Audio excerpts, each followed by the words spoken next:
involved with the death of their children, it becomes politically incorrect for politicians to help them. Sounds like Neil Shaw, whose teenage son was killed by an illegal alien, was one of several who stood next to Trump and supported his comments. To me, he was being nice, because I would say they're murderers, because my son was murdered. So what he said really was going easy, you know. Since Trump's comments last month, Macy's, NASCAR, ESPN, and others have severed their ties with him. Fox Radio's Jessica Rosenthal on Saturday. Trump is expected to call for stricter immigration enforcement at a rally in Phoenix, and joining him there is Joe Marquand, a controversial sheriff of Maricopa County, known for harsh policies targeting immigrants. Lawyers for James Holmes, the man who murdered 12 people at a Colorado movie theater, have rested their case. Their argument is that Holmes was legally insane at the time of the shooting. The case resumes next Tuesday with closing arguments. The hack attack at the U.S. Office of Management has cost Catherine Coletta her job. She resigned as director under fire. The breach considered one of the worst. Till now, if you wanted to throw back a bottle of Duff beer, you'd have to be yellow, just like Homer Simpson, because Duff is the make-believe beer of TV's cartoon family. Now, there's a real Duff beer. 21st Century Fox is entering the Suds market. Duff will be going on sale first in Chile, with plans to expand across South America and Europe by early next year. As for the U.S., Fox tells the Wall Street Journal there's potential to have Duff everywhere. Fox is turning brewer after fighting cases of bootleg Duff.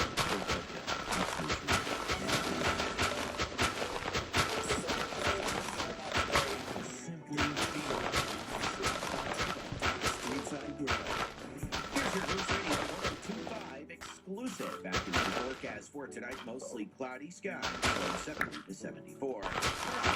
We'll see a thunderstorm in spots for tomorrow, high 90 to 95. Tomorrow night, clear, low 72 to 75. Sunday, high 91 to 96. News, weather, and traffic every 10 minutes in the morning. I'm Andy Robb, News Radio 102.5 WFLA. And as president, Ground Zero is indeed essential on radio, and is essential to who we are.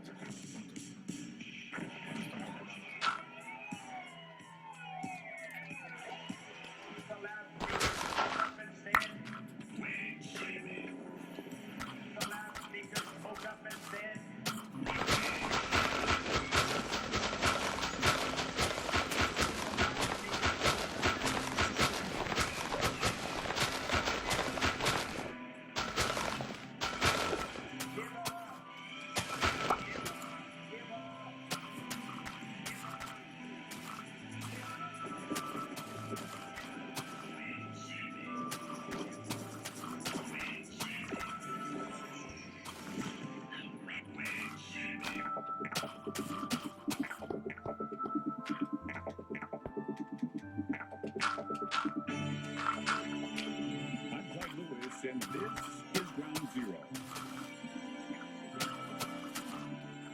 So earlier we were talking about predictive programming, brain, I guess you get desensitization of people, what it calls the revolutionary method, preparing us for the apocalypse, literally. Vampire films, vampire TV shows have now put people in a situation where they're embracing the idea of being a vampire. In fact, it's a psychological, maybe even a sexual thing. We talked about that earlier. Speaking of force structuring and perhaps even some retrocausality, if you want to call it that, in March of this year, the USA Network premiered a miniseries called Dig.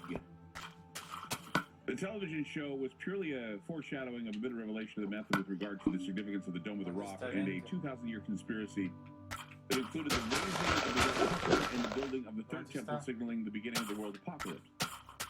During the time the television show aired, we did a show, actually a follow-up report on what was revealed on our Halloween special when we had Tracy Twyman hold a seance. Now, during the seance, there were many things said about the future. Twyman had indicated that the spirits had spoken about a gathering and possible event that would happen in a place called Axis Mundi. Now, Axis Mundi is a designated ancient place, or back in the times of old, anciently, there were people who believed that it was a sacred core that separated the sky from the earth. And basically, it was a metaphor for an area where all of the four corners come together. It's a center spot. It can apply to many places. For example, for Judaism, Axis Mundi is the Temple Mount. Mount Sinai. Christianity has the Mount of Olives, Calvary. Islam has the Kaaba in Mecca, said to be the first building on earth. And then the Temple Mount, Dome of the Rock, is another place where we can call it Axis Mundi. Well, the Dome of the Rock is shared as an Axis Mundi by Christians, Muslims, and of course the Wailing Wall is in the same area and is used by the Jews. The dome is the crossroads for all three Abrahamic faiths. Well, the symbol originates in a natural and universal psychological perception. The spot that this occupies stands in the center of the world. According to the ancient writings, the space serves as a microcosm of order because it is known and settled. For some time now, there's been speculation that the Dome of the Rock and all of the other mosques in the region would have to be destroyed in order for the third temple to be built. A large number of Christian fundamentalists have marked this spot with importance. According to a popular dispensationalist view, Jesus Christ will return to the earth to do battle on the plain of Armageddon and triumph over the Antichrist only after the building of the third temple. Well, we had told you that there was a group called the Temple Mount Faithful that already laid down the cornerstones and have decided to raise a red heifer in anticipation of the third temple being built. It's according to the book of Numbers, chapter 19, where it says, "Speak unto the children of Israel that they bring thee a red heifer without spot, wherein it has no blemish, and upon which never came yoke." Well, the Temple Institute in Jerusalem has also been speaking up. They believe that they have an important mission and that it is to accomplish everything necessary to supply and build the third temple for the Jewish people. Its leader, Rabbi Yehuda Glick, has said that they have everything, meaning they have tools, utensils, vestments, and the rabbis that are trained, and they are awaiting permission to build and construct, well, actually to assemble on those cornerstones, the temple, actually. And they said on their Facebook page that on July 12th they have a special announcement, and that is speculation that the construction of the third temple is underway.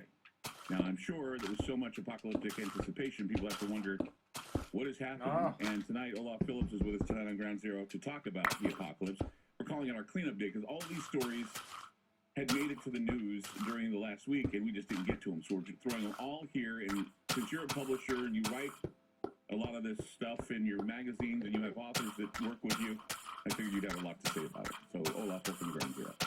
Thanks. I'm happy to be here. So now the Temple Mount, they're announcing the Temple Mount's going to be built. That's big news, isn't it? That's huge news. I mean, this is, again, not to sound like a broken record, but I seem to remember a Ground Zero lounge that covered this, that actually got us kicked out of Conspiracy Con. Oh, yeah. Why is it that everywhere I go, I get kicked out of places for my views? Yeah, I got kicked out of Conspiracy Con. We had, what was it? It was $60 a plate. Yeah, $60 a plate. $60 a plate. They had sold out. In fact, they oversold the place. Double. So the place was, I remember they ran out of pie. Yes, and you made the announcement. Yes, they said, you're all out of pie. And what did they have? They had that Greek stuff. What's that stuff called? What's that Greek? I can't remember what it's called. It's a Greek pie. Baklava. They had baklava instead. Yes. And I said, that's Greek for where the hell's my pie? Yes, that was your big announcement. And everybody liked that. They liked that. They liked some of my jokes I told. But then I started talking about the Antichrist and the royals and the temple and the red heifer. They all basically, well, the people that were there were angry at me. Well, it's important because the thing about that particular one that you did is that I think you very succinctly laid out what the raising of the third temple meant. And that's something that a lot of people don't understand. When you talk about the eschaton, you talk about the apocalypse, no matter what religion you are, there's all the bad stuff with it, but there's also pre-described process. Everything is procedural. And that's the one thing about religion, is that religion produces process. And the rising of the third temple is a procedural thing. It means it's atomic. A plus B plus C plus D, and that is something that happens. That when you look at the prophecy of Malachi. Have you discussed the prophecy of Malachi? What, the Pope? The final Pope. Yeah, right. If you do an analysis of, right now is a strange time because there are actually two popes that are living. Mm-hmm. Right, that you can't really be a Pope Emeritus it doesn't really work that way. So you actually have two that are alive and functioning right now. I'm going to make a prediction. I think Pope Francis is going to step down soon. I think he really is. I feel like it. I mean, he's doing all this stuff now.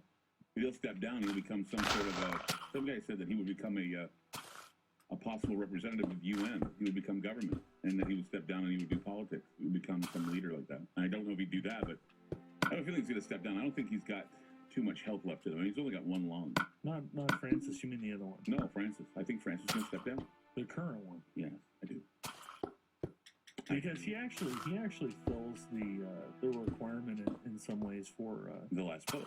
for the last pope. And I think his tenure is he's going to finish early. He's going to do the route of Pope Benedict. I think he's going to walk.